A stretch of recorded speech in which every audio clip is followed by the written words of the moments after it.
Hello and welcome back to Character Farm. So today we're going to be building a panel fence.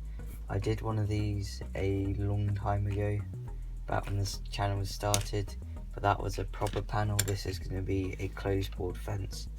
So I have I have some of my bits cut out. So you need to get a wide lolly stick. So they don't look like an actual flying from the sky. They look like these here.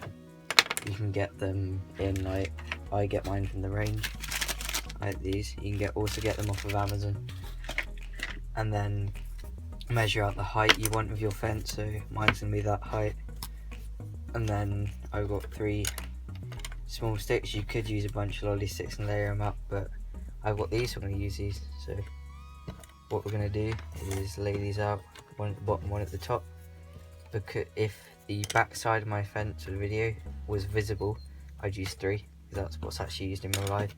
But the back side isn't going to be visible, so I'm not going to use 3, because it just saves on material. So we are then going to line it up at each end on the height, like that. We'll also do it on this end. I think that one's slightly short for some reason. Right, so, and then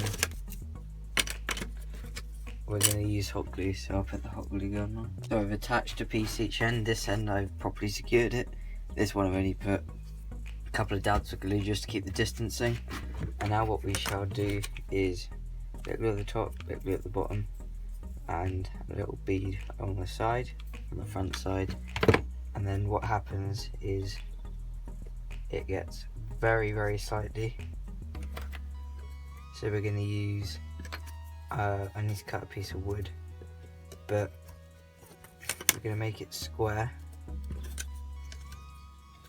and then we're going to hold this piece of wood against it here and square it all up.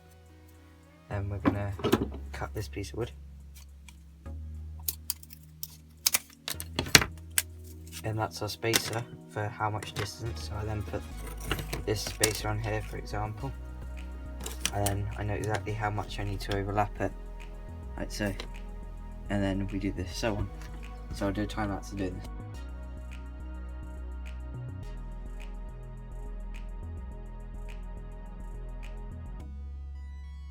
So what I'm doing here, because I've run out of sticks, I've got one for reference. I butt that up against this one, cut a square end on that, butt that up against there, and cut that. And that can really quickly get me enough to finish this. So I'll carry on doing that now.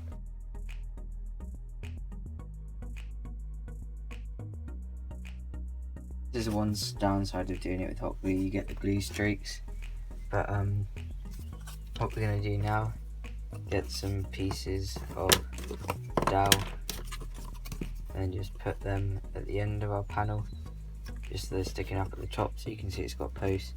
So I'll glue these in, glue them in place, and I'll show you it in place on the display. What I'm going to do now is glue on these 2 pieces of dowel I cut. These are a bit too thick ready to do this, but I've got them and I want to use them up, so we're going to use them.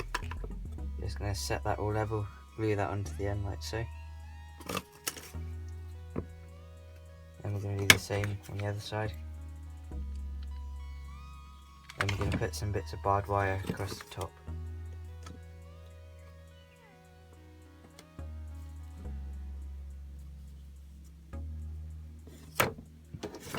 And then we're going to take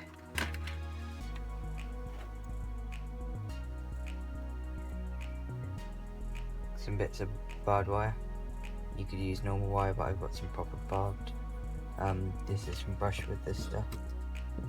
And then I'm going to curl it out.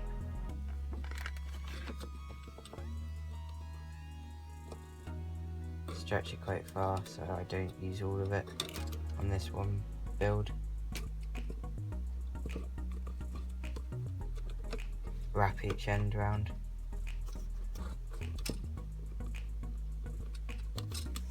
and I'll cut that off, and as you can see, that's one barbed wire fence, so I'll put it in place. I'm quite pleased with it. I haven't put it in its final position because I've got to figure out where this gate's going to go, but I think it looks really good. So the one thing I would do in future is have the distance between the top of the fence and the barbed a bit shorter, or string another piece of barbed wire across. But yeah, and I think it would look better if it's painted like creosoted, but it's supposed to be a new fence when it goes in. So yeah, that's pretty much that. Thanks for watching. Please make sure you like, comment and subscribe. Check out the Instagram, and see you again soon.